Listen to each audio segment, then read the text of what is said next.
ಸುಮತಿಭಿರನುಮೇಜಂ ಶುಭ್ರಕಾಜಂ ಸಖಾಜಂ ಸುಖಮಜಮನಪಾಜಂ ಮುಕ್ತ್ಯುಪಾಯಂ ವಿಮಾಜಂ ನೃಹಜಮಹಮಮೇಜಂ ಧ್ಯೇಜಮಾಮ್ನಾಜಗೇಯಂ ಸದಜಮಸದಜೇಜಂ ಶ್ರೀಸಹಾಜಂ ಭಜೇಜಂ ಅಭ್ರಮಂ ಭಂಗರಹಿತಂ ಅಜಡಂ ವಿಮಲಂ ಸದಾ ಆನಂದತೀರ್ಥಮತುಲಂ ಭಜೆ ತಾಪತ್ರಯಾಪಹಂ ಭವತಿ ಯದನುಭಾವಾತ್ಯೇಡಮೂ ಕೋಪಿ ವಾಗ್ಮಿ ಜಡಮತಿರಪಿ ಜಂತುರ್ಜಾಯತೆ ಪ್ರಾಜ್ಞಮೌಲಿಃ ಸಕಲವಚನಚೇತೋ ದೇವತಾ ಭಾರತೀ ಸಾ ಮಮ ವಚಸಿ ನಿಧತ್ತಾಂ ಸನ್ನಿಧಿಂ ಮಾನಸೇ ಚ ಮಿಥ್ಯಾ ಸಿದ್ಧಾಂತದುರ್ಧ್ವಾಂತ ವಿಧ್ವಂಸನ ವಿಚಕ್ಷಣಃ ಜಯತೀರ್ಥಾಖ್ಯತರಣಿರ್ಭಾಸತಾಂ ನೋ ಹೃದಂಬರೆ ಅರ್ಥಿಕಲ್ಪಿತಕಲ್ಪೋಯಂ ಪ್ರತ್ಯರ್ಥಿಗಜಕೇಸರಿ ವ್ಯಾಸತೀರ್ಥಗುರುರ್ಭೂಜಾದಸ್ಮದಿಷ್ಟಾರ್ಥಸಿದ್ಧಯೇ ಪೂಜ್ಯಾಯ ರಾಘವೇಂದ್ರಾಯ ಸತ್ಯಧರ್ಮರತಾಯ ಚ ಭಜತಾಂ ಕಲ್ಪವೃಕ್ಷಾಯ ನಮತಾಂ ಕಾಮಧೇನವೇ ತಪಸ್ವಾಧ್ಯಾಯ ಶುಶ್ರೂಷಾ ಕೃಷ್ಣಪೂಜಾರತಂ ಮುನಿಂ ವಿಶ್ವೇಶಮಿಷ್ಟದಂ ವಂದೇ ಪರಿಮ್ರಾಟ್ ಚಕ್ರವರ್ತಿನಂ ಶ್ರೀಗುರುಭ್ಯೋ ನಮಃ ಹರಿ ಓಂ. ಇಂದಿನ ಸಂಚಿಕೆಯಲ್ಲಿ ಅಪೂರ್ವವಾದ ಒಂದು ಸ್ತೋತ್ರದ ಬಗ್ಗೆ ಚಿಂತನೆಯನ್ನು ನೋಡಲಿಕ್ಕಿದ್ದೇವೆ. ನಾವೆಲ್ಲ ವಿಷ್ಣು ಸಹಸ್ರನಾಮವನ್ನು ಕೇಳಿರ್ತೀವಿ. ಇನ್ನೊಂದು ಸಹಸ್ರನಾಮ ಪುರಾಣದಲ್ಲಿ ಬಂದದ್ದು, ಅತೀವ ಪ್ರಸಿದ್ಧ, ಪದ್ಮಪುರಾಣದಲ್ಲಿ ಬಂದದ್ದು ವಾಸುದೇವ ಸಹಸ್ರನಾಮ ಅಂತ. ಅದನ್ನು ಅಲ್ಲಿ ವಿಷ್ಣು ಸಹಸ್ರನಾಮ ಅಂತ ಕರೆದಿದ್ದಾರೆ ನಿಜ. ಆದರೂ ಯಾಕೆ ವಾಸುದೇವ ಸಹಸ್ರನಾಮ ಅಂತ ವಾಸುದೇವ ಅನ್ನೋ ಹೆಸರಿನಿಂದ ಕರೆಯೋದು? ವಾಸುದೇವ ಬೇರೆ ಅಲ್ಲ, ವಿಷ್ಣು ಬೇರೆ ಅಲ್ಲ ನಿಜ. ವಿಷ್ಣು ಸಹಸ್ರನಾಮ ಅಂತಲೂ ಪ್ರಸಿದ್ಧ, ಆದರೆ ವಾಸುದೇವ ಸಹಸ್ರನಾಮ ಅಂತ ಪ್ರಸಿದ್ಧಿಗೆ ಬಂದಿದೆ. ಅದು ಯಾಕೆ ಬಂತು? ಇದರ ಹಿನ್ನೆಲೆ ಏನು? ಯಾರು ಯಾರಿಗೆ ಹೇಳ್ತಾ ಇದ್ದಾರೆ ಈ ವಿಷಯವನ್ನು? ಈ ಥರದ ಅನೇಕ ವಿಷಯಗಳು. ಅಷ್ಟೇ ಅಲ್ಲ, ಇದರ ಪಾರಾಯಣ ಮಾಡಿದರೆ ಎಷ್ಟು ಲಾಭ. ನಾವೆಲ್ಲ ವಿಷ್ಣು ಸಹಸ್ರನಾಮವನ್ನು ಪಾರಾಯಣ ಮಾಡ್ತೀವಿ ಪ್ರತಿ ದಿವಸ. ಅದರಂತೆ ಅಪೂರ್ವವಾದ ಸ್ತೋತ್ರ ಇದು ಕೂಡ. ಇದರ ಪಾರಾಯಣ ಎಷ್ಟು ಪುಣ್ಯಪ್ರದ ಅನ್ನೋದನ್ನು ನಾವು ತಿಳಿತಾ ಒಂದೊಂದೇ ಹೋಗೋಣ. ಈ ವಾಸುದೇವ ಸಹಸ್ರನಾಮ ಪದ್ಮಪುರಾಣದಲ್ಲಿ ಯಾವ ರೀತಿ ತಿಳಿಸಿದ್ದಾರೆ ಅನ್ನೋದನ್ನು ಗಮನಿಸ್ತಾ ಹೋಗೋಣ. ಅದರಲ್ಲೂ ಮುಖ್ಯವಾಗಿ ಈ ಮಹಿಮೆಯನ್ನು ನೀವು ಕೇಳ್ತಾ ಹೋಗ್ತೀರಿ, ಈ ವಾಸುದೇವ ಸಹಸ್ರನಾಮದ ಬಗ್ಗೆ. ಇದೆಲ್ಲ ಯಾರು ಪಠನ ಮಾಡಬೇಕು, ಯಾರು ಕೇಳಬೇಕು, ಇದನ್ನು ಓದಿದರೆ ಏನು ಫಲ ಅನ್ನೋದಕ್ಕಿಂತ ಇನ್ನೊಂದು ಮುಖ್ಯ, ಕೊನೆಗೆ ಒಂದು ವಿಷಯ ಹೇಳ್ತಾರೆ. ಅದು ಈ ಉಪನ್ಯಾಸದ ಕೊನೆಗೆ ಬರುತ್ತೆ. ಅದನ್ನಂತೂ ಎಲ್ಲರೂ ಕೇಳಲೇಬೇಕು. ಅದು ಒಂದನ್ನು ಕೇಳಿದ್ರೆ ನಿಜವಾಗಿಯೂ ಬಹಳ ಧನ್ಯರಾಗ್ತೀವಿ ನಾವು. ಅಂಥ ಒಂದು ಒಳ್ಳೆಯ ಉಪಾಯವನ್ನು ಈ ವಾಸುದೇವ ಸಹಸ್ರನಾಮ ಸ್ತೋತ್ರವನ್ನು ವಿವರಣೆ ಮಾಡ್ತಾ ಪುರಾಣ ನಮ್ಮ ಮುಂದೆ ಇಟ್ಟಿದೆ. ಆ ಪ್ರಸಂಗ ಮೊದಲಿಂದ ಹೀಗೆ ಶುರುವಾಗತ್ತೆ. ಸೂತ ಪುರಾಣಿಕರು ಶೌನಕರಿಗೆಲ್ಲ ತಿಳಿಸ್ತಾ ಇದ್ದಾರೆ. ಕೇಳಿ ಮುನಿಗಳೇ, ನೀವು ಪ್ರಶ್ನೆ ಮಾಡಿದಿರಿ, ಒಳ್ಳೆ ಪ್ರಶ್ನೆಯನ್ನು ಮಾಡಿದಿರಿ. ನಾರದರಿಗೂ ಹಿಂದೆ ಬ್ರಹ್ಮದೇವರಿಗೂ ಒಂದು ಆದ ಸಂವಾದ. ಬ್ರಹ್ಮದೇವರು ನಾರದರು ಮಾತಾಡಿದರು, ನಾರದರು ಪ್ರಶ್ನೆ ಕೇಳಿದರು, ಬ್ರಹ್ಮದೇವರು ಅದಕ್ಕೆ ಉತ್ತರ ಕೊಟ್ಟರು. ಅಂಥ ಒಂದು ಸಂವಾದ. ಆಮೇಲೆ ನಾರದರು ಒಬ್ಬರ ಹತ್ರ ಹೋದರು, ಹೋಗಿ ಕೇಳಿದ್ರು, ಅವರು ಆ ಪ್ರಶ್ನೆಗಳಿಗೆ ಉತ್ತರ ಕೊಟ್ಟರು. ಇಂಥ ಒಂದು ಅದ್ಭುತವಾದ ಸಂವಾದ ಕೇಳಿ, ಶ್ರದ್ಧೆಯಿಂದ ನೀವು ಕೇಳಿ, ಒಳ್ಳೆ ಪ್ರಶ್ನೆಯನ್ನು ಕೇಳಿದಿರಿ, ಇದನ್ನೆಲ್ಲ ನೀವು ಕೇಳಿ ಅಂತ ಸೂತ ಪುರಾಣಿಕರು ತಾವು ಪ್ರಾರಂಭವನ್ನು ಮಾಡ್ತಾರೆ. ಒಮ್ಮೆ ನಾರದರು ಸೀದಾ ಬ್ರಹ್ಮದೇವರ ಹತ್ರ ಹೋಗಿದ್ದಾರೆ. ತಮ್ಮ ತಂದೆ ಮೇರು ಪರ್ವತದ ಶಿಖರ ಭಾಗಕ್ಕೆ ಹೋಗಿದ್ದಾರೆ ನಾರದರು. ಅಲ್ಲಿ ಸಿದ್ಧರು, ಚಾರಣರು ಅಂತ ಏನೇನು ಗುಂಪಿದೆ, ಎಲ್ಲರೂ ಬ್ರಹ್ಮದೇವರನ್ನು ಆರಾಧನೆ ಮಾಡ್ತಾ ಇದ್ದಾರೆ. ಅವರನ್ನು ಹೋಗಿ ನಮಸ್ಕಾರವನ್ನು ಮಾಡ್ತಾರೆ. ಮಾಡಿ ನಾರದರು ಒಂದು ಮಾತನ್ನು ಪ್ರಸ್ತಾವ ಮಾಡ್ತಾರೆ ಬ್ರಹ್ಮದೇವರ ಮುಂದೆ. ನಾಮ್ನೋಸ್ಯ ಯಾವತಿ ಶಕ್ತಿ ವದ ವಿಶ್ವೇಶ್ವರ ಪ್ರಭೋ ಕೀದೃಕ್ತು ನಾಮ ಮಹಿಮಾ ಅವ್ಯಜಸ್ಯ ಮಹಾತ್ಮನಃ. ಭಗವಂತನ ನಾಮಸ್ಮರಣೆಗೆ ಏನು ಶಕ್ತಿ, ಅದನ್ನು ತಿಳಿಸ್ಕೊಡಿ ಬ್ರಹ್ಮದೇವರೇ ಅಂತ ತಮ್ಮ ತಂದೆಯ ಬಳಿ ನಾರದರು ಕೇಳ್ತಾರೆ. ಯಾಕೆ ಅಂತಂದರೆ ಪರಮಾತ್ಮ ಸಾಮಾನ್ಯ ಅಲ್ಲ. ಆ ಪರಮಾತ್ಮ ಸಾಕ್ಷಾತ್ ನಾರಾಯಣನಾಗಿ ನಮಗೆ ಎಲ್ರಿಗೂ ಗೊತ್ತಿರೋನು, ಪ್ರಸಿದ್ಧ. ಎಲ್ಲ ನರರಿಗೆ ಆಶ್ರಯ ಅವನು ನಾರಾಯಣ. ಹಾಗಾಗಿ ಅವನ ಬಗ್ಗೆ ಎಲ್ಲರೂ ತಿಳ್ಕೊಳ್ಬೇಕಾಗಿದೆ. ಎಲ್ಲ ಜೀವರ ಒಳಗಡೆ ಇರ್ತಾನೆ. ಅವನ ಮಾಯಾಶಕ್ತಿ ಗೆಲ್ಲೋದು ತುಂಬ ಕಷ್ಟ. ಅದರಿಂದಲೇ ಈ ಸಂಸಾರಕ್ಕೆ ಎಲ್ಲರೂ ಕೂಡ ಬಿದ್ದಿದ್ದಾರೆ, ಒದ್ದಾಡ್ತಾ ಇದ್ದಾರೆ. ಕಲಿಯುಗದಲ್ಲಿ ಮೂಢರಾಗಿದ್ದಾರೆ, ಮೂರ್ಖರು. ಈ ಮೂರ್ಖರಾದವರ ಉದ್ಧಾರ ಹೇಗೆ ಸಾಧ್ಯ ಕಲಿಯುಗದಲ್ಲಿ? ಆದ್ದರಿಂದ ಕಲಿಯುಗದಲ್ಲಿ ನಾಮಸ್ಮರಣೆಗೆ ಮಹತ್ವ ಜಾಸ್ತಿ. ನೀವು ಒಂದೊಂದು ಯುಗದ ಬಗ್ಗೆನೂ ನೋಡಬಹುದು. ಒಂದೊಂದು ಯುಗದಲ್ಲಿ ಒಂದು ಮಹತ್ವ ಇದ್ದರೆ ಕಲಿಯುಗದಲ್ಲಿ ಎಲ್ಲ ಫಲವನ್ನು ಒಂದೇ ಕೆಲಸದಿಂದ ಪಡೆಯಬಹುದು. ಅದು ಯಾವುದು? ಭಗವಂತನ ವಾಸುದೇವನ ನಾಮಸ್ಮರಣೆಯಿಂದ, ವಿಷ್ಣುವಿನ ನಾಮಸ್ಮರಣೆಯಿಂದ ಪಡೆಯಬಹುದು. ಬ್ರಹ್ಮದೇವರು ಹೇಳ್ತಾರೆ, ಕಲಿಯುಗದಲ್ಲಿ ವಿಶೇಷವಾಗಿ ನಾಮೋಚ್ಚಾರಣೆಯನ್ನು ಮಾಡ್ತಾ ಭಗವಂತನಲ್ಲಿ ಭಕ್ತಿಯನ್ನು ಮಾಡಬೇಕು. ಮಗು ಕೇಳು ನಾನು ಹೇಳೋದನ್ನು ಅಂತ ನಾರದರಿಗೆ ತಿಳಿಸ್ತಾ ಬರ್ತಾರೆ. ಬೇರೆಯವರ ಪಾಪಗಳನ್ನು ಕಳ್ಕೊಳ್ಳೋದಲ್ಲದೆ ನಮ್ಮ ಪಾಪಗಳನ್ನು ಕೂಡ ಕಳ್ಕೊಳ್ಬೇಕು ಅಂತ ಆದರೆ, ಅಂದರೆ ಬೇರೆಯವರು ತಮ್ಮ ಪಾಪಗಳನ್ನು ಕಳ್ಕೊಳ್ಬೇಕು, ನಾವು ಪಾಪಗಳನ್ನು ಕಳ್ಕೊಳ್ಬೇಕು. ಅದಕ್ಕಿರೋ ಒಂದು ಉಪಾಯ ಏನು? ವಿಷ್ಣುವಿನ ವಾಸುದೇವನ ನಾಮಸ್ಮರಣೆ ಜೋರಾಗಿ ಮಾಡಿ. ಅದು ಪಾಪಗಳನ್ನು ಕಳೆಯುತ್ತೆ. ಎಂಥ ತಪ್ಪನ್ನು ಮಾಡಿರಲಿ ಅವನು, ನಾಮಸ್ಮರಣೆಯಿಂದ ಮುಕ್ತಿ ದೊರೆಯುತ್ತೆ. ಆದ್ದರಿಂದ ಯೋಚನೆ ಪಡಬೇಕಾದ ಅಗತ್ಯ ಇಲ್ಲ, ಭಯ ಬೀಳೋದು ಬೇಡ. ಯಾಕೆಂದರೆ ಯಾವ ಮನುಷ್ಯರು ಪ್ರತಿನಿತ್ಯ ಹರಿಯಿಂದ 2 ಅಕ್ಷರವನ್ನು ಉಚ್ಚಾರಣೆ ಮಾಡ್ತಾರೋ ಅವರು ಮುಕ್ತಿ ನಿಶ್ಚಿತ. ಯಾವ ಪ್ರಾಯಶ್ಚಿತ್ತ, ಯಾವ ತಪಸ್ಸು ಎಲ್ಲ ಪಕ್ಕಕ್ಕೆ, ಕೃಷ್ಣನ ಸ್ಮರಣೆ ಮುಂದೆ ಯಾವ ಲೆಕ್ಕ ಅಂತಾರೆ ಬ್ರಹ್ಮದೇವರು. ಇದನ್ನೆಲ್ಲ ನೀವು ಕ್ರಮವಾಗಿ ನಾನು ಹೇಳ್ತಾ ಇರೋ ವಿಷಯವನ್ನು ಆ ವಾಸುದೇವ ಸಹಸ್ರನಾಮ ಶ್ಲೋಕಗಳನ್ನು ಮೊದಲಿಂದ ಗಮನಿಸ್ತಾ ಹೋದರೆ ಅದರ ಅರ್ಥವನ್ನು ಗಮನಿಸ್ತಾ ಹೋಗ್ಬೋದು, ಅದು ತಿಳಿತಾ ಹೋಗುತ್ತೆ ನಿಮಗೆ. ಹೀಗೆ 13ನೇ ಶ್ಲೋಕದ ತನಕ ಬಂದಿದ್ದೀವಿ ವಿವರಣೆಯಲ್ಲಿ. ಇದನ್ನು ಯಾವಾಗ ಪಾರಾಯಣ ಮಾಡಬೇಕು ಅಂತ ಬರುತ್ತಿಲ್ಲಿ. ಯಾವಾಗ ಮಾಡಬೇಕು ಅಂದರೆ ಬೆಳಗಿನ ಜಾವ ಅಥವಾ ಸಾಯಂಕಾಲ, ರಾತ್ರಿ, ಮಧ್ಯಾಹ್ನ, ಯಾವಾಗಲಾದರೂ ಇಂಥ ಕಾಲದಲ್ಲಿ ಸ್ಮರಣೆ ಮಾಡಿದರೆ ಸಾಕು, ನಾರಾಯಣನನ್ನು ಹೊಂದುತ್ತಾರೆ. ಎಲ್ಲ ಪಾಪಗಳನ್ನು ಜನರು ಕಳ್ಕೊಳ್ಳುತ್ತಾರೆ. ಇಂಥ ವಿಷ್ಣುವಿನ ಸ್ಮರಣೆ ಮಾಡಿದ ಕೂಡಲೇ ಸಮಸ್ತ ಕಷ್ಟಗಳನ್ನು ಪರಿಹಾರ ಮಾಡಿಕೊಂಡು ಅಂಥ ವ್ಯಕ್ತಿ ಸ್ವರ್ಗಕ್ಕೆ ಹೋಗ್ತಾನೆ ಅಂತ ಇದೆಲ್ಲ ನಾರದರಿಗೆ ಬ್ರಹ್ಮದೇವರು ತಿಳಿಸ್ತಾ ಹೋಗ್ತಾರೆ. ಅಷ್ಟೇ ಅಲ್ಲ, ವಾಸುದೇವನಲ್ಲಿ ಮನಸ್ಸನ್ನಿಡಬೇಕು. ನೀವು ಯಾವುದೇ ಜಪ ಮಾಡಿ, ಯಾವುದೇ ಸಂದರ್ಭದಲ್ಲಿ ವಾಸುದೇವ ವಾಸುದೇವ ಅಂತ ಮಧ್ಯೆ ಮಧ್ಯೆ ಸ್ಮರಣೆ ಮಾಡಿ. ನೀವು ಇಂದ್ರ ದೇವರು, ಅದು 14 ಮನ್ವಂತರಗಳ ಅಧಿಪತಿಗಳು ಎಷ್ಟುವರೆಗಿರ್ತಾರೋ ತಮ್ಮ ಆಧಿಪತ್ಯದಲ್ಲಿ, ಅಲ್ಲಿವರೆಗೂ ನೀವು ಸ್ವರ್ಗದಲ್ಲಿ ವಾಸವಾಗಿರ್ತೀರಿ. ಆದ್ದರಿಂದ ಕ್ವನಾಕ ಪೃಷ್ಠಗಮನಂ ಪುನರಾವೃತ್ತಿ ಲಕ್ಷಣಂ ಕ್ವಜಪೋ ವಾಸುದೇವಸ್ಯ ಮುಕ್ತಿ ಬೀಜಮನುತ್ತಮಂ. ಮುಕ್ತಿ ಬೀಜ ಅಂದರೆ ಅದು ವಾಸುದೇವ ಜಪ.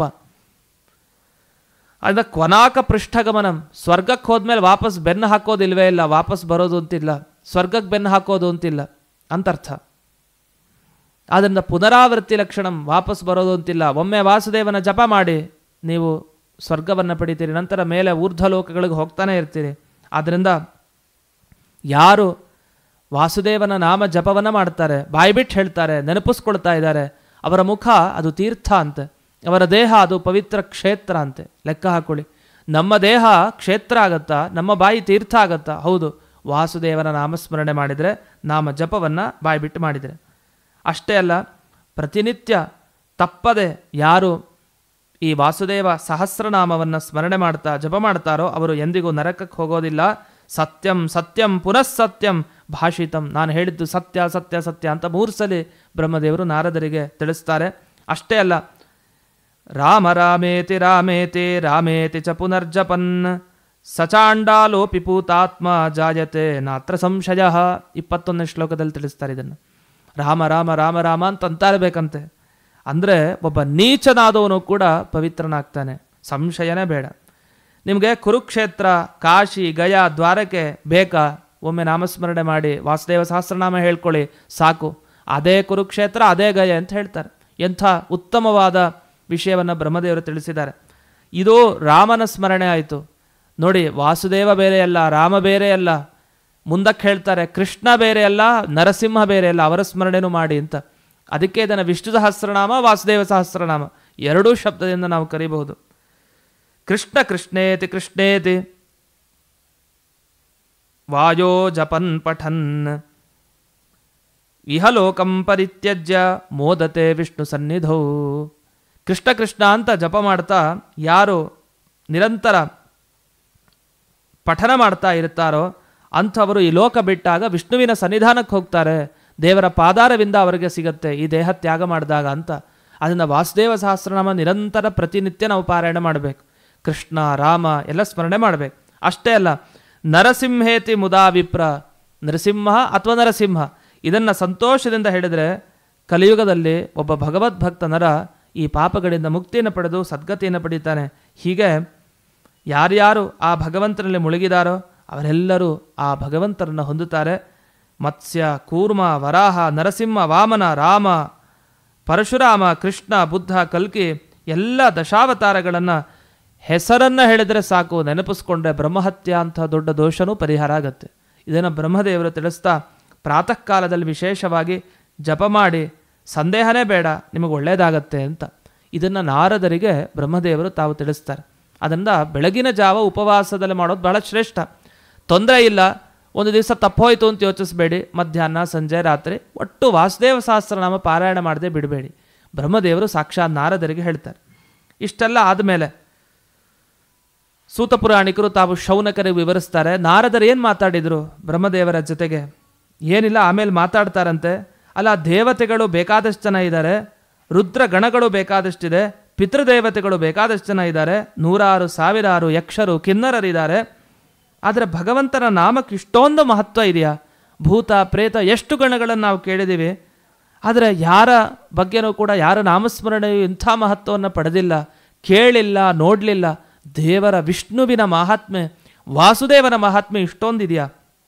ಆಶ್ಚರ್ಯ ಅಂತ ಗೊತ್ತಾಗಲಿ ಬೇರೆಯವ್ರಿಗೆ ಅಂತ ನಾರದರು ಅದನ್ನು ಉದ್ಗಾರವನ್ನು ತೆಗಿತಾ ಇದ್ದಾರೆ. ಹೀಗೆ ಯಾವ್ಯಾವ ನಾಮಗಳದು ನನಗೆ ವಿಶೇಷವಾಗಿ ಬೇಕು ಅಂದಾಗ ಬ್ರಹ್ಮದೇವರು ಒಂದು ವಿಷಯವನ್ನು ಪ್ರಸ್ತಾವ ಮಾಡ್ತಾ ಮುಂದಕ್ಕೆ ಹೋಗ್ತಾರೆ. ಅಕ್ಷಯ ಪುಂಡರೀಕಾಕ್ಷ ಮತಿಮಾನ್ ಅವ್ಯಯ ಪುಮಾನ್ ಶೇಷಶಾಯಿ ಸದಾ ವಿಷ್ಣು ಸಹಸ್ರಶೀರ್ಷ ಮಹಾನ್ ಪ್ರಭು. ಪುರುಷ ಸೂಕ್ತ ಹೇಳೋ ಸಹಸ್ರಶೀರ್ಷ ಯಾರು? ಆ ಭಗವಂತ. ಶೇಷಶಾಯಿ ಅವನೇ, ಪುಂಡರೀಕಾಕ್ಷ ಅವನೇ, ಅವನೇ ಕಾಲ ನಿಯಾಮಕ, ಎಲ್ಲರ ಕಾಲಕ್ಕೆ ಅವನೇ ಕಾರಣ. ಕಾಲ ಅಪಮೃತ್ಯುವಿಗೆ, ಅಕಾಲ ಮೃತ್ಯು ಎಲ್ಲದಕ್ಕೂ ಅವನೇ ಕಾರಣ, ಅವನನ್ನೇ ಹಿಡಿಬೇಕು ನಾವು. ಸರ್ವಭೂತಮಯ, ಕೈಟಭನ ಸಂಹಾರ ಮಾಡಿದವನು. ಅವನ ಬಗ್ಗೆ ನನಗೆ ನಾಮ ಗೋತ್ರಂಚನ ವೇದ್ಮಿ ಪುರುಷರ್ಷಭ, ನಾನು ಅವನ ಬಗ್ಗೆ ವಿಶೇಷವಾಗಿ ತಿಳ್ಕೊಂಡಿಲ್ಲ, ಅವನ ಹೆಸರು ಗೋತ್ರನೂ ಸರಿ ಗೊತ್ತಿಲ್ಲ ಅಂತ ಹೇಳ್ತಾರೆ ಬ್ರಹ್ಮದೇವರು. ಇದನ್ನು ನಗಬೇಕು ತಾನೇ ಕೇಳಿದಾಗ. ಯಾಕೆ ಬ್ರಹ್ಮದೇವರಿಗೆ ಗೊತ್ತಿಲ್ಲ ಅಂದ್ ಮತ್ತೆ ಇನ್ಯಾರಿಗೆ ಗೊತ್ತಿರುತ್ತೆ? ಅಂದರೆ ವಿಷ್ಣುವಿನ ವಾಸುದೇವನ ಮಹಿಮೆ ಅಷ್ಟು ದೊಡ್ಡದು. ಅವನ ನಾಮನೂ ನನಗಿನ್ನೂ ಸರಿ ಗೊತ್ತಿಲ್ಲಪ್ಪ, ಅವನ ಗೋತ್ರನೂ ನನಗೆ ಗೊತ್ತಿಲ್ಲ, ಅವನ ಗಾತ್ರನೂ ಗೊತ್ತಿಲ್ಲ ಅನ್ನೋದನ್ನು ನಾವು ಸೇರಿಸ್ಕೊಳ್ಬೇಕು. ಆದ್ದರಿಂದ ನೀನು ಒಂದು ಕೆಲಸ ಮಾಡು, ಸೀದಾ ನೀನು ಒಬ್ಬರ ಹತ್ರ ಹೋಗು. ಯಾರ ಹತ್ರ? ಕೈಲಾಸಾಧಿಪತಿಯಾದ ರುದ್ರದೇವರ ಬಳಿ ಹೋಗು. ಆ ರುದ್ರದೇವರು ನಿನಗೆ ಸರಿಯಾಗಿ ವಿಚಾರವನ್ನು ತಿಳಿಸ್ತಾರೆ ಅಂತ. ವಸ್ತುತಃ ಬ್ರಹ್ಮದೇವರು ರುದ್ರದೇವರಿಗಿಂತ ಜಾಸ್ತಿನೇ ತಿಳ್ಕೊಂಡಿದ್ದಾರೆ. ಮುಂದೆ ರುದ್ರದೇವರೇ ಹೇಳ್ತಾರೆ, ರುದ್ರದೇವರಿಗೆ ಅಧಿಪತಿ ಯಾರು? ಬ್ರಹ್ಮದೇವರು ಅಂತ ಬ್ರಹ್ಮದೇವರಿಗೆ ಗೊತ್ತಿರಲ್ವಾ? ಆದರೂ ರುದ್ರದೇವರ ಬಾಯಲ್ಲಿ ಕೇಳಬೇಕಂತೆ. ಯಾಕೆಂದರೆ ಅವ್ರಿಗೊಂದು ಅನುಭವ ಆಗಿದೆ ಅವರ ಜೀವನದಲ್ಲಿ. ಹಾಗಾಗಿ ಈ ವಾಸುದೇವನ ಮಹಿಮೆಯನ್ನು ಆ ರುದ್ರದೇವರ ಬಾಯಲ್ಲಿ ಕೇಳಬೇಕು. ಅದೇನು ಅಂತ ನಾರದರು ಆಯಿತು ಕೈಲಾಸಕ್ಕೆ ಹೋಗ್ತೀನಿ ಅಂತ ಸಂಕಲ್ಪ ಮಾಡಿಕೊಂಡ್ರು. ಆಗೊಂದು ರುದ್ರದೇವರ ವರ್ಣನೆ ಮಾಡ್ತಾರೆ. ಹೇಗಿದ್ದಾರೆ ರುದ್ರದೇವರು? ಬ್ರಹ್ಮದೇವರು ಹೇಳ್ತಾರೆ, ಪಂಚವಕ್ತ್ರ 5 ಮುಖ ಪಾರ್ವತೀಪತಿಯಾದ ರುದ್ರದೇವರಿಗೆ, ಎಲ್ಲರ ದುಃಖ ಕಳೆಯೋರು, ವಿಶ್ವೇಶ್ವರ ವಿಶ್ವನಾಥ ಅಂತ ಅವರಿಗೆ ಹೆಸರು. ಅಲ್ಲಿ ಹೋಗು, ನಾಮ ಮಾಹಾತ್ಮೆಯನ್ನು ಕೇಳು, ನಿನಗೆ ಎಲ್ಲ ಅನುಗ್ರಹ ಆ ರುದ್ರದೇವರು ಮಾಡ್ತಾರೆ ಅಂತ ಹೇಳ್ತಾರೆ ಬ್ರಹ್ಮದೇವರು. ಸರಿ ಅಂತ ನಾರದರಲ್ಲಿ ಹೋಗ್ತಾರೆ, ಕೈಲಾಸ ಶಿಖರಕ್ಕೆ ಹೋಗ್ತಾರೆ. ಅಲ್ಲಿ 5 ಮುಖ, 10 ಭುಜ, 3 ಕಣ್ಣು, ಶೂಲವನ್ನು ಕೈಯಲ್ಲಿ ಹಿಡಿದಿದ್ದಾರೆ, ಕಪಾಲವನ್ನು ಹಿಡಿದಿದ್ದಾರೆ. ಅಷ್ಟೇ ಅಲ್ಲ, ಸಖಟ್ವಾಂಗ ಮಂಚದ ಮೇಲೆ ಇದ್ದಾರೆ ಯಾರು? ರುದ್ರದೇವರು. ತೀಕ್ಷ್ಣವಾದ ಶೂಲ, ಖಡ್ಗ ಎಲ್ಲ ಹಿಡ್ಕೊಂಡಿದ್ದಾರೆ ಕೈನಲ್ಲಿ. ಭಸ್ಮವನ್ನು ಲೇಪನ ಮಾಡಿಕೊಂಡಿದ್ದಾರೆ. ನಂದಿ ಮೇಲೆ ಕೂತಿದ್ದಾರೆ. ವ್ಯಾಲ ಶೋಭಾಢ್ಯಂ, ಅಷ್ಟೇ ಅಲ್ಲ, ಹುಲಿ ಚರ್ಮ, ತಲೆ ಮೇಲೆ ಅರ್ಧ ಚಂದ್ರ, ನೀಲ ಮೇಘ ಶ್ಯಾಮ, ಆದರೆ ಸೂರ್ಯನ ಕಾಂತಿ. ಸೂರ್ಯ ಕಪ್ಪಾಗಿರ್ತಾನೆ, ಇವ್ರ ಮೈ ಬಣ್ಣ ನೀಲಮೇಘದಂತೆ, ಕಪ್ಪಾದ ಮೋಡದಂತೆ, ಆದರೆ ಕಾಂತಿ ಮಾತ್ರ ಸೂರ್ಯನ ಥರ ಕಾಂತಿ, ಕೋಟಿ ಸೂರ್ಯರಂತೆ. ಅಲ್ಲಿ ರುದ್ರದೇವರು ಎಲ್ಲ ತಮ್ಮ ಗಣಗಳ ಜೊತೆಗೆ ಆರಾಧನೆ ಅವರು ಸ್ವೀಕಾರ ಮಾಡ್ತಾ ಅವರಲ್ಲಿ ಕೂತಿದ್ದಾರೆ. ನೋಡ್ತಾರೆ ನಾರದರು, ಹೋಗಿ ನಮಸ್ಕಾರ ಮಾಡ್ತಾರೆ ಸಾಷ್ಟಾಂಗ. ಆಗ ಕೇಳ್ತಾರೆ, ಮಹಾದೇವರು ಅಂದರೆ ರುದ್ರದೇವರು, ಆಶ್ಚರ್ಯ ಆಗತ್ತೆ, ನೀವು ಬಂದಿದ್ದೀರಲ್ಲ, ಯಾಕೆ ಬಂದ್ರಿ ಹೇಳಿ ಅಂತ. ಆಗ ನಾರದರು ತಾವೆಲ್ಲ ವಿವರಣೆ ಮಾಡ್ತಾರೆ. ನಾನು ಬ್ರಹ್ಮದೇವರ ಹತ್ರ ಹೋಗಿದ್ದೆ, ವಿಷ್ಣುವಿನ ನಾಮಸ್ಮರಣೆಯ ಶಕ್ತಿ ಏನು ಅಂತ ನನಗೆ ಬೇಕಾಗಿತ್ತು, ಕೇಳಲಿಕ್ಕೆ ಹೋಗಿದ್ದೆ ಪ್ರಶ್ನೆಯನ್ನು. ಆಗೆಲ್ಲ ಬ್ರಹ್ಮದೇವರು ನಿಮ್ಮ ಬಳಿ ಬರಬೇಕು ಅಂತಂದರು. ನನಗೇನಿಲ್ಲ, ನೀವು ಎಲ್ಲವನ್ನು ತಿಳಿಸ್ಕೊಡ್ತೀರಿ ಅಂತ ಬ್ರಹ್ಮದೇವರು ಹೇಳಿದ್ದಾರೆ, ಅದನ್ನು ದಯವಿಟ್ಟು ನನಗೆ ತಿಳಿಸ್ಕೊಡಿ ವಾಸುದೇವನ ನಾಮಸ್ಮರಣೆಯ ಮಹಿಮೆಯನ್ನು ಅಂತ ಕೇಳ್ತಾರೆ. ಒಂದು ಆನಂದ ಆಗುತ್ತೆ ರುದ್ರದೇವರಿಗೆ, ಮರ್ತೆ ಹೋಗ್ಬಿಡ್ತಾರೆ ಒಂದಿಷ್ಟು ಕಾಲ. ಆಗ ಉಪದೇಶ ಕೊಡೋದು ವಾಸುದೇವ ಸಹಸ್ರನಾಮ. ಎಂಥ ಅದ್ಭುತ ನೋಡಿ. ರುದ್ರದೇವರು ರೋಮಾಂಚನಗೊಂಡು ನಾರದರ ಪ್ರಶ್ನೆಗೆ ಮುಳುಗಿಬಿಡ್ತಾರೆ. ಒಮ್ಮೆ ಮುಳುಗಿ ವಾಸುದೇವ ಸಹಸ್ರನಾಮದ ಬಗ್ಗೆ ಹೇಳ್ತಾರೆ. ರುದ್ರದೇವರು ತಮ್ಮ ಇಡೀ ರೋಮಾಂಚಿತರಾಗಿ ದೇಹವನ್ನು ರೋಮಾಂಚನಗೊಳಿಸಿಕೊಂಡು ಮನಸ್ಸಿನಲ್ಲಿ ಶುದ್ಧ ಭಾವನೆಯಿಂದ ಧ್ಯಾನ ಮಾಡ್ತಾ ಹೇಳಿದ ವಾಸುದೇವ ಸಹಸ್ರನಾಮ ಇದು. ಅಷ್ಟು ಪವಿತ್ರ. ಇದನ್ನು ಪಾರಾಯಣ ಮಾಡಿದ್ರೆ ಖಂಡಿತ ಒಳ್ಳೆಯದಾಗೇ ಆಗುತ್ತೆ. ಅಷ್ಟು ಅನುಗ್ರಹವನ್ನು ನೀಡುವಂಥದ್ದಿದು. ಅಸ್ಮಿನ್ ಕಲಿಯುಗೆ ಘೋರೆ ಅಲ್ಪಾಯುಷಶ್ಚೈವ ಮಾನವಾಹ. ಈ ಘೋರ ಕಲಿಯುಗದಲ್ಲಿ ತುಂಬ ಕಡಿಮೆ ಆಯುಷ್ಯ ಮನುಷ್ಯರಿಗೆ. ಯಾವಾಗಲೂ ಬೇಡದೇ ಇರೋ ಧರ್ಮದಲ್ಲೇ ಇವ್ರಿಗೆ ಆಚರಣೆ, ಒಂದು ನಾಮನಿಷ್ಠೆನೂ ಇಲ್ಲ. ಕನಿಷ್ಠ ಪಕ್ಷ ದೇವರ ಸ್ಮರಣೆ ಮಾಡಬೇಕು, ನಾಮ ಹೇಳಬೇಕು, ಅದು ಕೂಡ ಇಲ್ಲ ಈ ಮನುಷ್ಯರಿಗೆ. ಪಾಖಂಡಿಗಳಾಗಿದ್ದಾರೆ, ಸಂಧ್ಯಾವಂದನೆ ಬಿಟ್ಟಿದ್ದಾರೆ, ವ್ರತಭ್ರಷ್ಟರಾಗಿದ್ದಾರೆ, ಮಲಿನ ರೂಪ ಕೆಟ್ಟದಾಗಿದ್ದಾರೆ. ಬರೀ ಬ್ರಾಹ್ಮಣರ ಬಗ್ಗೆ ಹೇಳ್ತಾ ಇಲ್ಲ, ತಮ್ಮ ತಮ್ಮ ಧರ್ಮವನ್ನು ಕ್ಷತ್ರಿಯರೂ ಬಿಟ್ಟಿದ್ದಾರೆ, ವೈಶ್ಯರೂ ಬಿಟ್ಟಿದ್ದಾರೆ, ಶೂದ್ರರೂ ಬಿಟ್ಟಿದ್ದಾರೆ. ಎಲ್ಲರೂ ತಮ್ಮ ತಮ್ಮ ಧರ್ಮಾಚರಣೆಯಿಂದ ಲೋಪ ಹೊಂದಿದ್ದಾರೆ. ಆದರೆ ಭಗವದ್ಭಕ್ತರು ಇವರೆಲ್ಲ ಯೋಗ್ಯತೆ ಇದೆ, ಉದ್ಧಾರ ಮಾರ್ಗ ಹೇಗೆ ಸ್ವಾಮಿ ಅಂತ ರುದ್ರದೇವರ ಬಳಿ ಎಲ್ಲ ಪ್ರಶ್ನೆಗಳನ್ನು ಇಟ್ಟು ತಾವು ಉದ್ಧಾರ ಮಾರ್ಗವನ್ನು ನೀವು ತಿಳಿಸಬೇಕು ಅಂತ. ಆಗ ಕಥಯಸ್ವ ಪ್ರಸಾದೇನ ವಿಷ್ಣೋರ್ ನಾಮ ಸಹಸ್ರಕಂ ಸೌಭಾಗ್ಯ ಜನನಂ ಪುಂಸಾಂ ಪರಂ ಭಕ್ತಿ ಕರಂ ಸದಾ. ಸೌಭಾಗ್ಯ ಭಾಗ್ಯಗಳು ಕೊಡುತ್ತೆ ಅಂಥ ವಿಷ್ಣುವಿನ ಸಾವಿರಾರು ನಾಮಗಳನ್ನು ತಿಳಿಸ್ಕೊಡಿ ರುದ್ರದೇವರೇ ಅಂತ ಪ್ರಾರ್ಥನೆಯನ್ನು ಮಾಡ್ತಾರೆ. ಮಾಡಿದಾಗ ಒಂದು ಫಲಶ್ರುತಿ ಹೇಳ್ತಾರೆ. ಬ್ರಾಹ್ಮಣರಿಗೆ ವೇದವಿದ್ಯೆ ಹತ್ತತ್ತಂತೆ ವಿಷ್ಣು ಸಹಸ್ರನಾಮ ಪಾರಾಯಣ ಮಾಡಿದ್ರೆ, ಅಂದರೆ ವಾಸುದೇವ ಸಹಸ್ರನಾಮವನ್ನು. ಕ್ಷತ್ರಿಯರಿಗೆ ಜಯ ನೀಡುತ್ತೆ, ವೈಶ್ಯರಿಗೆ ದುಡ್ಡಿನ ಲಾಭ, ಶೂದ್ರರಿಗೆ ಸುಖ ನೀಡುತ್ತೆ. ಇದು ಎಲ್ಲರೂ ಕೂಡ ತಿಳಿಬೇಕಾದ ನಾಮಗಳಿದು. ನೀವು ಸಮರ್ಥರು, ನೀವು ತಿಳಿಸ್ಕೊಡಿ ಅಂದಾಗ ಇದು ಗೋಪ್ಯ ವಸ್ತುತಃ, ಆದರೂ ತುಂಬ ಪವಿತ್ರ, ನೀವು ಕೇಳಿದಿರಿ ಅಂತ ನಾನು ಹೇಳ್ತೀನಿ ಅಂತ ಅವರು ಪ್ರಾರಂಭವನ್ನು ಮಾಡ್ತಾರೆ. ರೋಮಾಂಚಿತರಾಗ್ಬಿಟ್ಟಿದ್ದಾರೆ. ಅವ್ರು ಹೇಳ್ತಾರೆ, ವತ್ಸ, ಈ ವಾಸುದೇವ ಸಹಸ್ರನಾಮ ಯಾರು ಕೇಳ್ತಾರೋ ಅವ್ರಿಗೆ ದುರ್ಗತಿ ಇಲ್ಲವೇ ಇಲ್ಲ, ಇದಕ್ಕೆ ಸಾಕ್ಷಿ ನಾನೇ, ಕೇಳು ಹೇಳ್ತೀನಿ ಅಂತ ಪಾರ್ವತೀ ದೇವಿ ಜೊತೆಗೆ ಮಾತಾಡ್ತಾರೆ. ಯಾರು? ರುದ್ರದೇವರು. ಆಗ ಮಾತಾಡೋ ಸಂದರ್ಭದಲ್ಲಿ ಒಂದಿಷ್ಟು ವಿಷಯ ಹೇಳಿರ್ತಾರೆ. ಆಗ ವಾಸುದೇವ ಸಹಸ್ರನಾಮ ಹೊರಗೆ ಬಂದಿರೋದು. ಪಾರ್ವತಿ ಜೊತೆ ಏಕಾಂತದಲ್ಲಿದ್ದಾಗ ಆ ವಾಸುದೇವ ಸಹಸ್ರನಾಮವನ್ನು ಇಂದಿನ ದಿವಸ ನಾರದರಿಗೆ ಅವರು ತಿಳಿಸ್ತಾರೆ ರುದ್ರದೇವರು. ಆಗ ಪಾರ್ವತೀ ದೇವಿ ತಾನು ಪ್ರಶ್ನೆಯನ್ನು ಮಾಡಿರ್ತಾಳಂತೆ. ಏನು ಪ್ರಶ್ನೆ? ಕೈಲಾಸಾಧಿಪತಿ, ನೀನು ಈಶ್ವರ, ನಿನ್ನಿಂದಲೇ ಐಶ್ವರ್ಯ ಎಲ್ರಿಗೂ ಸಿಗೋದು, ನೀನು ಒಳ್ಳೆ ತಪಸ್ಸನ್ನು ಮಾಡ್ತಾ ಕೂತಿದ್ಯಲ್ಲಪ್ಪ, ಯಾರಿಗೋಸ್ಕರ ಈ ತಪಸ್ಸು? ನೀನೇ ತಾನೇ ಸಾರ್ವಭೌಮ ಜಗತ್ನಲ್ಲಿ ಅಂತ. ಯಾಕೆಂದರೆ ಯಾವಾಗಲೂ ಭಸ್ಮ ಹಚ್ಚಿಕೊಂಡಿದ್ದೀ, ಯಾವಾಗಲೂ ಜಟೆಯನ್ನು ಬಿಟ್ಕೊಂಡಿದೀಯಾ, ಎಲ್ಲ ದೇವತೆಗಳಿಗೆ ನೀನೇ ಶ್ರೇಷ್ಠ, ಹಾಗೆ ಹೀಗೆ ಅಂತ ಪಾರ್ವತಿ ಪ್ರಶ್ನೆ ಕೇಳಿದಾಗ, ನೀನು ಯಾಕೆ ತಪಸ್ಸು ಮಾಡ್ತಾ ಕೂತಿದೀಯಾ ನನ್ನ ಪತಿ ಅಂತ ಕೇಳಿದಾಗ ನಗ್ತಾರಂತೆ. ಆಗ ನಾನೇನೇನು ಹೇಳಿದೆ ಪಾರ್ವತಿಗೆ ಅದನ್ನೆಲ್ಲ ನಿನಗೆ ಹೇಳ್ತೀನಿ ಕೇಳಿ ಅಂತ ನಾರದರಿಗೆ ರುದ್ರದೇವರು ತಾವು ತಿಳಿಸಿದ್ದಾರೆ.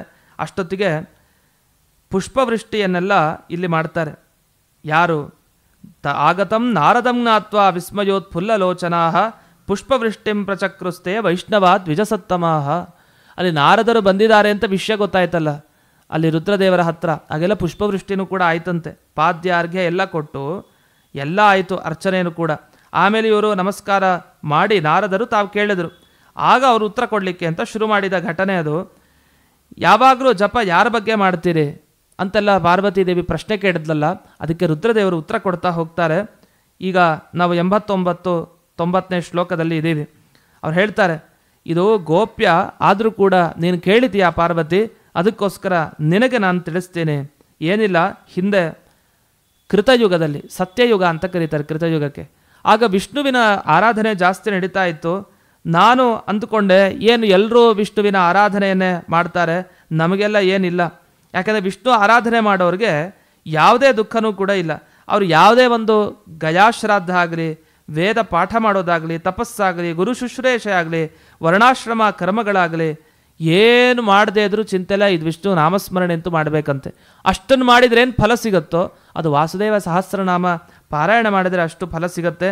ಎಲ್ಲ ಧರ್ಮದಿಂದ ಉಜ್ಜಿತರಾಗಿರ್ತಾರೆ, ತ್ಯಕ್ತರಾಗಿರ್ತಾರೆ, ಅಂಥವರು ಕೂಡ ವಿಶೇಷವಾದ ಫಲವನ್ನು ಪಡಿತಾರೆ. ಸ್ಮರ್ತವ್ಯ ಸತತಂ ವಿಷ್ಣು ವಿಸ್ಮರ್ತವ್ಯೋ ನ ಜಾತುಚಿತ್ ಸರ್ವೇ ವಿಧಿ ನಿಷೇಧಾಸ್ಯು ಏತಯೋರೇವ ಕಿಂಕರಾಹ ಏತಸ್ಯೇವ ವಿಧಿಂಕರಾಹ ಅಂತಲೂ ಕೂಡ ಪಾಠ ನಮಗೆ ಸಿಗತ್ತೆ. ಈ ಶ್ಲೋಕ ಪ್ರಸಿದ್ಧವಾದದ್ರ ಬಗ್ಗೆ. ಯಾವಾಗಲೂ ಭಗವಂತನ ಸ್ಮರಣೆ, ಎಂದಿಗೂ ವಿಸ್ಮರಣೆ ಸಲ್ಲದು ಅಂತ. ಅಂಥ ಆ ಭಗವಂತ ತಾನು ನನಗೆ ಬಂದ ಗೊಂದಲವನ್ನು ಒಮ್ಮೆ ಪರಿಹಾರ ಮಾಡ್ದ. ರುದ್ರದೇವರಿಗೊಮ್ಮೆ ಅನ್ನಿಸ್ತಂತೆ, ಏನು ಬರೀ ವಿಷ್ಣು ಪೂಜೆ ಮಾಡ್ತಾರೆ, ಇವನು ಪೂಜೆ ಮಾಡಿ ಮಾಡಿ ನಮಗೆಲ್ಲ ಮರ್ಯಾದೆ ಕಡಿಮೆ ಆಯಿತು, ನಮ್ಮನ್ನ ಹತ್ರ ಯಾರೂ ಮುಖನೇ ಹಾಕಲ್ಲ. ದೊಡ್ಡವ್ರು ಬಂದಾಗ ದೊಡ್ಡವ್ರ ಹತ್ರ ಹೋಗ್ತಾರೆ, ಚಿಕ್ಕವ್ರ ಹತ್ರ ಯಾಕೆ ಬರ್ತಾರೆ? ಬ್ರಹ್ಮದೇವರಿಗಿಲ್ಲ, ನನಗಿಲ್ಲ, ಇಂದ್ರದೇವರಿಗಿಲ್ಲ, ಯಾರಿಗೂ ಇಲ್ಲ, ಬರೀ ವಿಷ್ಣುವಿಗೆ. ಆಗ ವಿಷ್ಣುವಿನ ಹತ್ರ ಹೋಗಿ ಹೇಳ್ತಾರಂತೆ ರುದ್ರದೇವರು, ಬರೀ ನಿನ್ನನ್ನೇ ಸರ್ವೋತ್ತಮ ಅಂತ ಆರಾಧನೆ ಮಾಡ್ತಾರೆ. ಹೌದು, ನನಗೆ ನಿನ್ನ ಥರ ಶ್ರೇಷ್ಠತ್ವ ಬೇಕು, ನನಗೆ ನನ್ನನ್ನು ಆರಾಧನೆ ಮಾಡಬೇಕು ಅಂತ. ವಿಷ್ಣು ನಗ್ತಾನಂತೆ, ಅಷ್ಟೇ ತಾನೇ ನಾನು ನಿನಗೆ ಅನುಗ್ರಹ ಮಾಡ್ತೀನಿ ಅಂತ ಅನೇಕ ಅವತಾರಗಳನ್ನು ಎತ್ತಿ ಬರ್ತಾನೆ. ಕೃಷ್ಣನಾಗಿ ಬಂದ, ರಾಮನಾಗಿ ಬಂದ, ರಾಮೇಶ್ವರನ ಪೂಜೆ ಮಾಡ್ತಾನೆ. ಕೃಷ್ಣನಾಗಿ ಬಂದ, ಕೈಲಾಸ ವಾಸಿಯಾದಂತಹ ರುದ್ರದೇವರ ಆರಾಧನೆ ಮಾಡೋ ನಾಟಕ ಮಾಡ್ತಾನೆ. ಯಾಕೆ ಮಾಡ್ದ ಅಂದರೆ, ಅದು ಮಾಡಿದ್ರಿಂದಲೇ ಅವತ್ತಿನಿಂದ ಹಿಡಿದು ಇಲ್ಲಿವರೆಗೂ ರುದ್ರದೇವರನ್ನು, ಬ್ರಹ್ಮದೇವರನ್ನು ವಿಶೇಷವಾಗಿ ಎಲ್ಲರೂ ಕೂಡ ಆರಾಧನೆ ಮಾಡ್ತಾರೆ. ಯಾಕೆ ಕೃಷ್ಣನೇ ಹಿಡಿದ ರುದ್ರದೇವರನ್ನು, ಕೃಷ್ಣನೇ ಮಾಡಿದ ಎಲ್ಲ ದೇವತೆಗಳ ಆರಾಧನೆ ನಾನು ಮಾಡ್ತೀವಿ ಅಂತ ಎಲ್ಲ ಜನರು ಕೂಡ ಮಾಡಲಿಕ್ಕೆ ಹೊರಟಿದ್ದಾರೆ. ಅಷ್ಟೇ ಅಲ್ಲ, ಆಗ ಈ ರುದ್ರದೇವರ ಪ್ರಾರ್ಥನೆಯಂತೆ ವರನೂ ಕೂಡ ಕೊಟ್ಬಿಡ್ತಾರಂತೆ. ಏನಂತ, ನೀನು ಇನ್ನು ಮುಂದೆ ಪ್ರಸಿದ್ಧನಾಗು ಜಗತ್ನಲ್ಲಿ, ನಿನ್ನನ್ನೇ ಎಲ್ಲರೂ ಆರಾಧನೆ ಮಾಡಲಿ ಸರ್ವೋತ್ತಮ ಅಂಥೇಳಿ. ಅತಥ್ಯಾನಿ ವಿತಥ್ಯಾನಿ ದರ್ಶಯಸ್ವ ಮಹಾಭುಜ, ಅನೇಕ ಮೋಹಕ ಶಾಸ್ತ್ರಗಳನ್ನು ನೀ ರಚನೆ ಮಾಡು, ಮೋಹ ಮಾಡು. ಸಾತ್ವಿಕರಿಗೆ ಮೋಹ ಆಗಲ್ಲ, ಅವರು ಉದ್ಧಾರ ಆಗ್ತಾರೆ ನನ್ನ ಅನುಗ್ರಹದಿಂದ ಅಂತ ಇಷ್ಟೆಲ್ಲ ಹೇಳಿ, ಜ್ಞಾನಂ ವಿನಾಚ ಯಾ ಮುಕ್ತಿ ಸಾಮ್ಯಂಚ ಮಮ ವಿಷ್ಣುನ. ರುದ್ರದೇವರು ಹೇಳ್ತಾರೆ, ಯಾವತ್ತೂ ದೇವರು ನಾನು ಒಂದೇ ಅಂತ ಭಾವಿಸಬೇಡಿ, ದೇವರು ನಾನು ಬೇರೆ, ವಿಷ್ಣುವಿನಿಗಿಂತ ನಾನು ಚಿಕ್ಕವನು. ತೀರ್ಥಾದಿಗಳಿಂದ ಮಾತ್ರತೋ ಜ್ಞಾನಂ, ಕೇವಲ ತೀರ್ಥಕ್ಷೇತ್ರಕ್ಕೆ ಹೋದರೆ ಜ್ಞಾನ ಸಿಗಲ್ಲ. ಎಂದಿಗೂ ಕೂಡ ನನಗೂ ದೇವರಿಗೂ ಸಾಮ್ಯ ಚಿಂತನೆ ಮಾಡಬೇಡಿ, ಎಲ್ಲ ಅದು ಮೋಹಕ್ಕೋಸ್ಕರ ನಾನು ಹೇಳಿಸಿರೋದಷ್ಟೇ ಅಂತ ರುದ್ರದೇವರೇ ಎಲ್ಲ ಹೇಳ್ತಾರೆ. ಅಷ್ಟೆಲ್ಲ ಹೇಳಿದ ಮೇಲೆ ಒಂದು ಗೊಂದಲ ಆಯ್ತಂತೆ. ಮುಂದೆ ಏನು ಗೊಂದಲ ಆಯಿತು ಅಂದರೆ, ರುದ್ರದೇವರಿಗೆ ಪಶ್ಚಾತ್ತಾಪ ಭಾವ ಮೂಡ್ತಂತೆ. ಅಯ್ಯೋ, ಜಗತ್ತಲ್ಲೆಲ್ಲ ಈ ಥರ ಪ್ರಸಿದ್ಧಿ ಬಂದರೆ ನಾನು 100 ಬ್ರಹ್ಮಹತ್ಯೆ ಪಾಪ ಮಾಡಿದರೆ ಏನೋ ಅಷ್ಟು ದೋಷ ಅಂತೆ. ಒಬ್ಬರು ಸಾಮ್ಯ ಚಿಂತನೆ ಮಾಡಿದರೆ, ಇವನು ದೇವ್ರ ಥರ ಇದ್ದಾನೆ, ಇವನೇ ದೇವರು ಅಂದರೆ ದೊಡ್ಡ ತಪ್ಪು.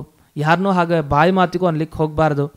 ದೇವರ ಸನ್ನಿಧಾನದಿಂದ, ದೇವರ ಅನುಗ್ರಹದಿಂದ ಇವರು ನಮಗೆ ಇಷ್ಟು ಮಾಡಿದ್ದಾರೆ ಅಂತ ಬೇಕಾದ್ರೆ ಹೊಗಳ್ಬೋದು. ನೀನೇ ದೇವರು, ಇವನೇ ದೇವರು ಅನ್ನಬಾರ್ದಂತೆ. ಯಾಕೆಂದರೆ ದೇವರಿಗೆ ಹೋಲಿಸ್ಕೊಂಡ್ರೆ ಅವನು 1000 100 ಜಾಸ್ತಿನೇ, ಲೆಕ್ಕ ಇಲ್ಲ, ಅದು 100 1000 ಅಂತ ಹೇಳ್ತಾರೆ ಪುರಾಣಗಳಲ್ಲಷ್ಟೇ. ಅಷ್ಟು ಬ್ರಹ್ಮಹತ್ಯಾ ದೋಷ ಮಾಡಿದಷ್ಟು ಇದು ದೋಷ ಆಗುತ್ತೆ. ಬ್ರಹ್ಮಹತ್ಯಾ ದೋಷ ತುಂಬ ದೊಡ್ಡದು. ಹಾಗಾಗಿ ಎಂದಿಗೂ ಕೂಡ ದೇವರ ಸಮಾನತೆ ಚಿಂತಿಸಬಾರ್ದು. ಇವರು ಸ್ವಲ್ಪ ಈರ್ಷೆ ಅನ್ನೋ ಥರ ರುದ್ರದೇವ್ರಿಗೆ ಅನ್ನಿಸ್ತಂತೆ.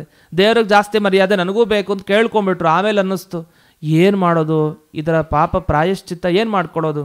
ಆಗ ದೇವ್ರು ಹೇಳಿದ್ನಂತೆ, ಏನು ಯೋಚಿಸ್ಬೇಡ, ನನ್ನ ನಾಮಸ್ಮರಣೆ ಮಾಡು ಸಾಕು ಅಂತ. ಹಾಗಾದರೆ ವಾಸುದೇವ ಸಹಸ್ರನಾಮ ನಿಜವಾಗಿ ಯಾಕೆ ಬಂತು ಅಂದರೆ, ಪಾರ್ವತಿಗೆ ಹೇಳ್ತಾರೆ ರುದ್ರದೇವರು ಹೇಳೋದು, ಅವರು ದೇವರ ಸಾಮ್ಯ ಬಯಸಿ ಕೇಳಿಬಿಟ್ರು. ಆಮೇಲೆ ಪ್ರಸಿದ್ಧಿನೂ ಆಗೋಯ್ತು, ದೇವರ ಅನುಗ್ರಹನೂ ಮಾಡಿಬಿಟ್ಟ. ಅನೇಕ ಅವತಾರ ಎತ್ತಿ ಕೃಷ್ಣ ರಾಮನಾಗಿ ಬಂದು ರುದ್ರದೇವರ ಆರಾಧನೆಯೂ ಮಾಡಾಯಿತು. ಇಷ್ಟೆಲ್ಲ ಆದಮೇಲೆ ರುದ್ರದೇವರಿಗೆ ಇಂಥ ತಪ್ಪನ್ನು ಮಾಡಿಬಿಟ್ನಲ್ಲ, ಪ್ರಾಯಶ್ಚಿತ್ತ ಏನು? ವಾಸುದೇವ ಸಹಸ್ರನಾಮ ಪಾರಾಯಣ ಮಾಡು ಅಂತ. ಅಂದರೆ ವಾಸುದೇವನ ಸಹಸ್ರನಾಮಗಳೇನಿದೆ ಅದನ್ನು ನೀನು ಸ್ಮರಣೆ ಮಾಡು. ಆಗ ರುದ್ರದೇವರು ಗೋಪ್ಯವಾಗಿ ಯಾರಿಗೂ ಗೊತ್ತಾಗದೇ ಇರೋ ರೀತಿಯಲ್ಲಿ ವಾಸುದೇವನ 1000 ನಾಮಗಳನ್ನು ಸ್ಮರಣೆ ಮಾಡ್ಕೊಳ್ತಾರೆ.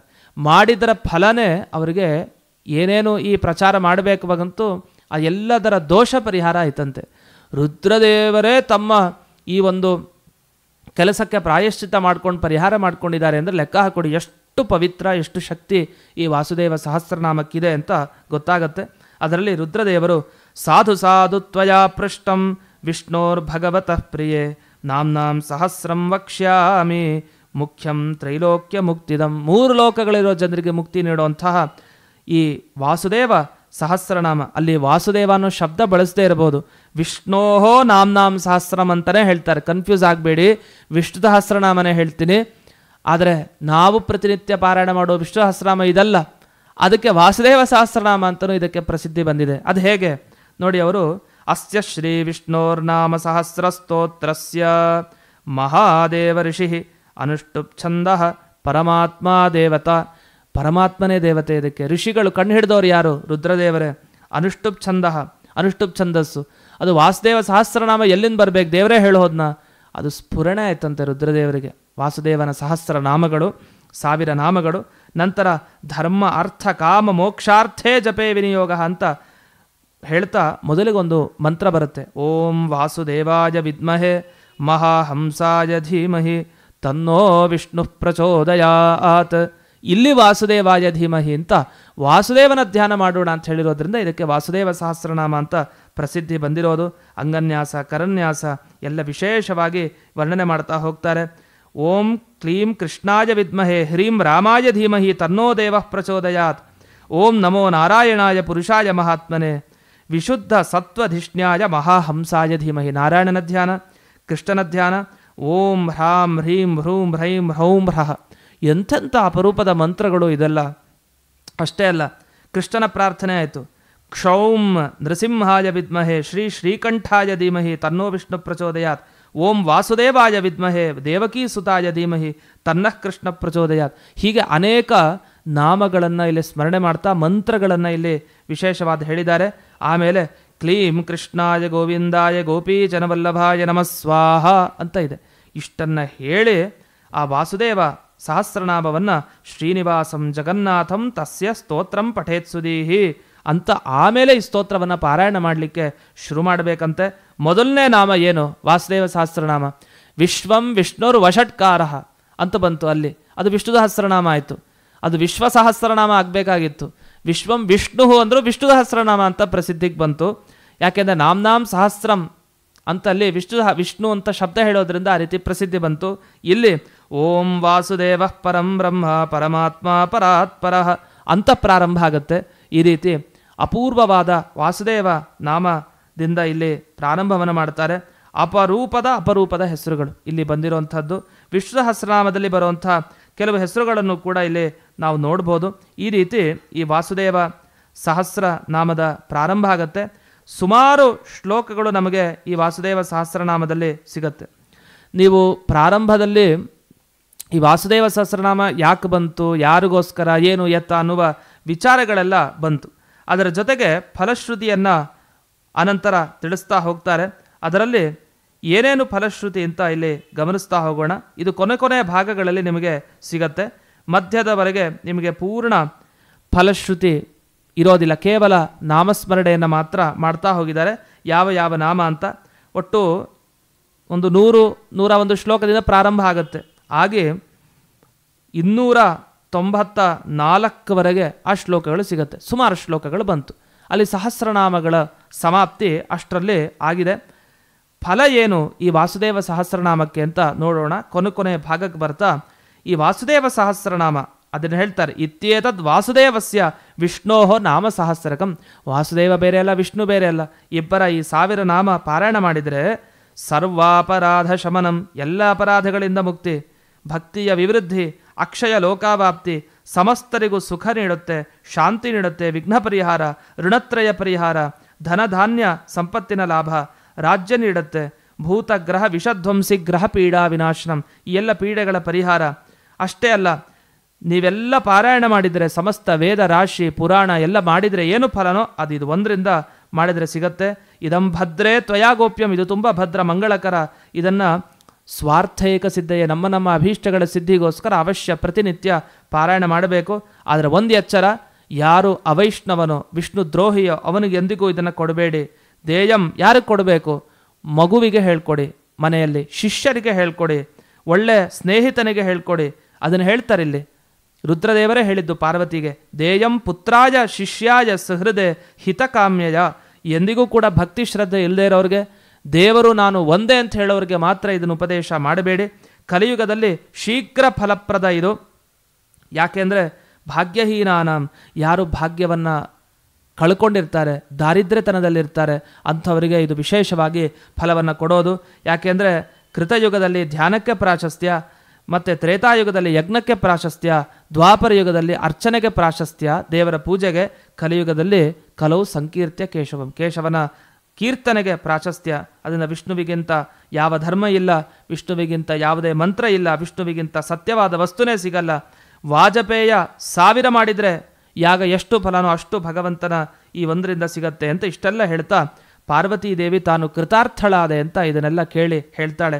ಅವಳು ಹೇಳೋದು ಒಂದೇ, ನನಗೆ ಗೊತ್ತೇ ಇರಲಿಲ್ಲ ನೀವು ದಿಗಂಬರರಾಗಿ ಜಟಿಲರಾಗಿ ಜಟೆಯನ್ನು ಬಿಟ್ಟು ಎಲ್ಲ ಜನರಿಗೂ ಕಾಣಿಸ್ಕೊಳ್ತಾ ಇದ್ದೀರಿ, ನೀವೇ ದೇವರನ್ನು ಆರಾಧನೆ ಮಾಡ್ತಾ ಇದ್ದೀರಿ ಅಂದರೆ ಎಷ್ಟು ದೊಡ್ಡ ವಿಷಯ.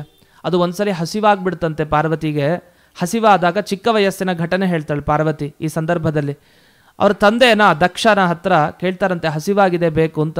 ಅವನಿಗೆ ಏನು ದೊರೆಯೋದೇ ಇಲ್ವಂತೆ, ಅಂಥ ಬರಗಾಲ, ಎಲ್ಲ ಮಕ್ಕಳಿಗೆ ಕೊಡಬೇಕು, ಪಾರ್ವತಿ ಒಬ್ಬಳೇ ಅಲ್ಲ. ಆಗ ಏನು ಮಾಡಿದ್ರು ದಕ್ಷ? ಆಗ ಪಾರ್ವತಿ ಹೇಳ್ತಾಳಂತೆ, ಯೋಚಿಸಬೇಡಿ, ನಾನು ಅದಕ್ಕೆ ಉಪಾಯ ಕಂಡು ಹಿಡಿತೀನಿ ಅಂತ. ಸೀದಾ ಲಕ್ಷ್ಮೀದೇವಿ ಆರಾಧನೆ ಮಾಡಿದ್ಲಂತೆ. ಲಕ್ಷ್ಮೀದೇವಿ ಆರಾಧನೆ ಮಾಡಿ ಒಲೆದು ಪೂರ್ಣ ತೃಪ್ತಿ ಪಟ್ಲಂತೆ. ಎಲ್ಲರೂ ಕೂಡ ಮಕ್ಕಳು ಎಲ್ಲ ಹಸಿವನ್ನು ನೀಗಿಸಿದ್ಲಂತೆ ಲಕ್ಷ್ಮೀದೇವಿ. ಈ ಥರ ಕಷ್ಟಕ್ಕೆ ದಾರಿದ್ರ್ಯ ಬಂದಾಗ ಪರಿಹಾರ ಕೊಟ್ಟಿದ್ದಿದೆ. ಅಂಥ ಲಕ್ಷ್ಮಿಯನ್ನೇ ತನ್ನ ಅಧೀನಳನ್ನಾಗಿ ಮಾಡಿಕೊಂಡಂತಹ ಪರಮಾತ್ಮ ಎಂಥ ದೊಡ್ಡವನು ವಿಷ್ಣು. ಆ ವಿಷ್ಣುವಿನ ನಾಮಸ್ಮರಣೆ ನೀವು ಇಷ್ಟವರೆಗೂ ಹೇಳಿದೆ ನನಗೆ ವಂಚನೆ ಮಾಡಿದ್ರಿ, ನನಗೆ ಮೋಸ ಮಾಡಿಬಿಟ್ರಿ ಅಂತ ತಮಾಷೆಗೆ ರೀತಿಯಲ್ಲಿ ಒಂದು ರೀತಿ ನಿಜವಾಗೇ ಹೇಳಿದ್ದು ಪಾರ್ವತಿ. ಆದರೆ ನಮಗೆಲ್ಲ ಅದು ತಮಾಷೆ ರೀತಿ. ಯಾಕೆ? ಪಾರ್ವತಿ ಗೊತ್ತಿರಲ್ವ, ಗೊತ್ತಿದ್ದು ತಾನು ಅದರ ಮಹಿಮೆ ತಿಳಿಸ್ಬೇಕಲ್ಲ, ವಿಷ್ಣು ಸಹಸ್ರನಾಮದ ಈ ವಾಸುದೇವ ಸಹಸ್ರನಾಮದ ಮಹಿಮೆಯನ್ನು. ಹಾಗಾಗಿ ಮುಷಿತಾಸ್ಮಿ ತ್ವಯಾನಾಥ, ನನ್ನನ್ನು ವಂಚನೆ ಮಾಡಿಬಿಟ್ರಿ, ಆದರೆ ಈಗಲಾರು ಹೇಳಿದ್ರಲ್ಲ ತ್ವಯಾ ವಿನಾ ಕ್ವದೇವತ್ವಂ ಕ್ವೈಶ್ವರ್ಯಂ ಕ್ವಪರಿಗ್ರಹ, ನಿಮ್ಮನ್ನು ಬಿಟ್ಟು ಯಾರಿಗ ಐಶ್ವರ್ಯ ಏನು ಅಂತೆಲ್ಲ ಯೋಚಿಸ್ತಾ ಇದ್ದೆ, ಆದರೆ ಇವತ್ತು ಗೊತ್ತಾಯಿತು ನಿಮಗಿಂತಲೂ ದೊಡ್ಡ ವ್ಯಕ್ತಿ ಆ ವಿಷ್ಣು ಇದ್ದಾನೆ, ವಿಷ್ಣುವಿನ ಪತ್ನಿಯಾದ ಲಕ್ಷ್ಮಿಯ ಅನುಗ್ರಹನೂ ನನಗಾಯಿತು ಅಂತ ನೆನಪಿಸ್ಕೊಳ್ತಾಳೆ ಪಾರ್ವತಿ. ಹೀಗೆ ಎಲ್ಲ ಹೇಳಿ ಕೊನೆ ಭಾಗಕ್ಕೆ ಬಂದ್ವಿ. ಇದು ಬಹಳ ಮುಖ್ಯ. ಇದನ್ನೇ ನಾನು ಮೊದಲಿಗೆ ಹೇಳಿದ್ದು. ಪಾರ್ವತಿ ಏನು ಕೇಳ್ತಾಳೆ ಅಂದರೆ, ಅಲ್ಲ ಕೆಲವು ಸಲ ಯಾವುದಾದ್ರು ಪ್ರಮಾದದಿಂದಲೋ ನಮಗೆ ಈ ವಾಸುದೇವ ಸಹಸ್ರನಾಮ ಪಾರಾಯಣ ಮಾಡಲಿಕ್ಕಾಗಲಿಲ್ಲ, ವಿಷ್ಣು ಸಹಸ್ರನಾಮನ ಮಾಡಲಿಕ್ಕಾಗಲಿಲ್ಲ ಅಂತ ಅಂದ್ಕೊಳ್ಳಿ. ಅದು ಆಲಸ್ಯದಿಂದ ಆಗಬಹುದು, ಅಥವಾ ಕೆಲವು ಸಲ ಬೇರೆಯವರು ಪ್ರಚೋದನೆ ಕೊಟ್ಟು ಇದನ್ನು ಮಾಡಿದರೆ ಏನು ಉಪಯೋಗ, ಬಿಟ್ಬಿಡು ಅಂತ ಹೇಳಿರ್ಬೋದು. ಏನೋ ಒಂದು ರೀತಿಯಿಂದ ಒಂದು ವೇಳೆ ಪಾರಾಯಣ ಮಾಡಲಿಕ್ಕೆ ಆಗಲಿಲ್ಲ ಅಂತ ಇಟ್ಕೊಳ್ಳಿ, ಅಂಥ ಒಂದು ಸಂದರ್ಭ ಬಂತು. ಏನು ಮಾಡಬೇಕು ಆಗ? ಯಾಕೆಂದರೆ ಅಷ್ಟನ್ನು ಪಾರಾಯಣ ಮಾಡಲಿಕ್ಕೆ ಶಕ್ತಿ ಇಲ್ಲ, ರೋಗ ಬಂದಿದೆ, ಮಲ್ಕೊಂಡಿದ್ದೀವಿ, ಏನು ಮಾಡಬೇಕು ಅಂತ. ಕೊನೇ ಶ್ಲೋಕ 333ನೇ ಶ್ಲೋಕ ಈ ವಾಸುದೇವ ಸಹಸ್ರನಾಮದಲ್ಲಿ ಬರೋದು. ಆ ಕೊನೇ ಶ್ಲೋಕದಲ್ಲಿ ಉತ್ತರ ಕೊಟ್ಟಿದ್ದಾರೆ ಅದಕ್ಕೆ ರುದ್ರದೇವರು. ಇದು ಬಹಳ ಮುಖ್ಯ. ಒಂದು ನಾಮ ಹೇಳ್ಕೊ, ಇಡೀ ವಿಷ್ಣು ಸಹಸ್ರನಾಮ, ಇಡೀ ವಾಸುದೇವ ಸಹಸ್ರನಾಮ ಹೇಳಿದ ಪುಣ್ಯ ಬರುತ್ತೆ ನಿನಗೆ, ಶ್ರದ್ಧಾಭಕ್ತಿಯಿಂದ ಹೇಳ್ಕೊ. ಯಾವುದದು? ಮಹಾದೇವ ಉವಾಚ ರಾಮ ರಾಮೇತಿ ರಾಮೇತಿ ರಮೇ ರಾಮೇ ಮನೋರಮೆ ಸಹಸ್ರನಾಮ ತತ್ತುಲ್ಯಂ ರಾಮನಾಮವರಾನನೆ ಅಂತ ಹೇಳಿ ನಿಲ್ಲಿಸ್ತಾರೆ ರುದ್ರದೇವರು. ರಾಮ ರಾಮ ರಾಮ 3 ಸಲ ಹೇಳಿದರು. ಯಾಕೆ? ಮನೋರಮೆ, ನನ್ನ ಮನಸ್ಸಿಗೆ ರಮೆ, ಖುಷಿ ಕೊಡೋ ಪಾರ್ವತಿ. ರಾಮೇ ರಮೆ, ನಾನು ರಾಮನಲ್ಲಿ ಮುಳುಗ್ಬಿಟ್ಟಿದ್ದೀನಿ, ವಿಹಾರ ಮಾಡ್ತಾ ಇದ್ದೀನಿ. ಈ ರಾಮನಾಮ ವರಾನನೆ, ಶುಭಳೆ, ಶೋಭನಾಂಗಳೆ. ಸಹಸ್ರನಾಮ ತತ್ತುಲ್ಯಂ, 1000 ನಾಮಗಳಿಗೆ ತುಲ್ಯ ಈ ಒಂದು ರಾಮನಾಮ. ಹಾಗಾಗಿಯೇ ವಿಷ್ಣು ಸಹಸ್ರನಾಮ, ವಾಸುದೇವ ಸಹಸ್ರನಾಮ ಯಾವುದೇ ಇರಲಿ, ನಾವು ರಾಮನಾಮ ಸ್ಮರಣೆ ಈ ಶ್ಲೋಕ ಹೇಳ್ತಾ ಹೇಳ್ತಾ ಇದ್ದರೆ ಪೂರ್ಣ ಫಲ ಕೊಡ್ತಾನೆ. ಇಷ್ಟು ಮಹಿಮೆಯನ್ನು ಹೊಂದಿರೋದು ಈ ವಾಸುದೇವ ಸಹಸ್ರನಾಮ. ಇತಿ ಶ್ರೀ ಪಾದ್ಮೇ ಮಹಾಪುರಾಣೆ ಅಂತ ಪದ್ಮಪುರಾಣದಲ್ಲಿ ಬಂದ ಉಮಾಪತಿ ನಾರದ ಸಂವಾದೆ ವಿಷ್ಣು ಸಹಸ್ರನಾಮ ಸ್ತೋತ್ರಂ ವಾಸುದೇವ ಸಹಸ್ರನಾಮ ಸ್ತೋತ್ರಂ ಅಂತ ಅಲ್ಲಿ ಬರುವಂಥ 170 ಅಂತ ಹೇಳ್ತಾರೆ. 71ನೇ ಅಧ್ಯಾಯದಲ್ಲಿ ಬರುವಂಥ ಭಾಗ ಇದು. ಇಂಥ ವಾಸುದೇವ ಸಹಸ್ರನಾಮದ ಪಾರಾಯಣವನ್ನು ವಿಶೇಷವಾಗಿ ಮಾಡಿದರೆ ಎಷ್ಟು ಫಲ ಅಂತ ನಮಗೆ ಈಗೆಲ್ಲ ಕೇಳಿ ಗೊತ್ತಾಗಿದೆ. ಇಂಥ ವಾಸುದೇವ ಸಹಸ್ರನಾಮ ಪಾರಾಯಣದ ಸಂಚಿಕೆಯನ್ನು ಕೂಡ ನಿಮ್ಮ ಅನುಕೂಲಕ್ಕೆ ತಕ್ಕಂತೆ ಮುಂದಿನ ಕಾಲದಲ್ಲಿ ಈ ಜ್ಞಾನವಾಹಿನಿಯ ಮುಖಾಂತರ ಬರಲಿಕ್ಕಿದೆ. ಆ ವಾಸುದೇವ ಸಹಸ್ರನಾಮ ಶ್ಲೋಕಗಳ ಪಾರಾಯಣವನ್ನು ಕೂಡ ನೀವು ಕೇಳಿಕೊಂಡು ಮನೆಗಳಲ್ಲಿ ಪ್ರತಿನಿತ್ಯ ಪಾರಾಯಣ ಮಾಡ್ಬೋದು. ಅಂಥ ದಿವ್ಯವಾದ ಒಂದು ಸಂಚಿಕೆಯ ಪ್ರಸಾರವೂ ಕೂಡ ಆಗತ್ತೆ. ಅದಕ್ಕೆ ಉಪೋದ್ಘಾತ ರೂಪದಲ್ಲಿ ಇಂದಿನ ಸಂಚಿಕೆಯಲ್ಲಿ ನಾವು ಸಮಗ್ರ ಈ ವಾಸುದೇವ ಸಹಸ್ರನಾಮದಲ್ಲಿ ಬರೋ ಚಿಂತನೆಗಳನ್ನು ನೋಡಿದ್ದೀವಿ. ವಿಶೇಷವಾಗಿ ಅನುಸಂಧಾನ ಪ್ರಕ್ರಿಯೆಯೊಂದಿಗೆ ನಾವು ವಾಸುದೇವ ಸಹಸ್ರನಾಮವನ್ನು ಪಾರಾಯಣ ಮಾಡಿ ಆ ಭಗವಂತನ ವಿಶೇಷ ಅನುಗ್ರಹಕ್ಕೆ, ರುದ್ರದೇವರ, ಪಾರ್ವತಿಯ, ನರಸಿಂಹ, ಕೃಷ್ಣ, ರಾಮ ಇವರೆಲ್ಲರ ಅನುಗ್ರಹಕ್ಕೆ ಪಾತ್ರರಾಗೋಣ ಅಂತ ಈ ಸಂದರ್ಭದಲ್ಲಿ ತಿಳಿಸ್ತಾ ಈ ಜ್ಞಾನ ಸಂಚಿಕೆಯನ್ನು ಅಸ್ಮತ್ ಗುರುವಂತರ್ಗತ ವ್ಯಾಸತೀರ್ಥ ಗುರುವಂತರ್ಗತ ಭಾರತೀರಮಣ ಮುಖ್ಯ ಪ್ರಾಣ ಅಂತರ್ಗತ ಶ್ರೀಮನ್ಮೂಲ ಗೋಪಾಲಕೃಷ್ಣನಿಗೆ ಅರ್ಪಣೆ ಮಾಡ್ತೇನೆ. ಶ್ರೀ ಕೃಷ್ಣಾರ್ಪಣಮಸ್ತು.